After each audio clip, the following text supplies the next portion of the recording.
a man is found passed out in his car in a parking lot. He's drunk, the keys are in the ignition, but the engine off. He says, "I wasn't driving, I was sleeping it off." Police say, "You're getting a DUI." So what's the truth? Was he being responsible or breaking the law? How would you rule? Late at night, a man leaves a bar and heads to his car in the parking lot. Too drunk to drive, he decides to sleep it off. He climbs in, keys in the ignition to keep the battery on. Engine off, seat reclined. A few hours later, police knock on the window.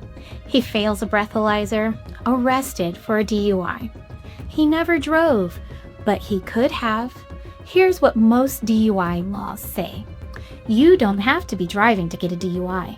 In many states, simply being in actual physical control of a vehicle while intoxicated is enough.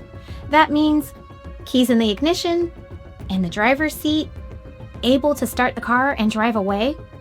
You could be considered legally driving, even if the car never moved. But courts look at context too. Was the engine running? Were the keys out of reach?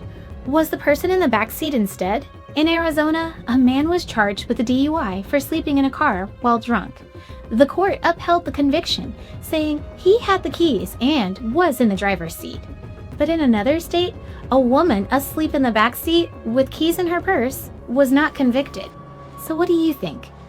Was he being safe by not driving? Or was he in control of the car and breaking the law? How would you rule? Drop your verdict in the comments.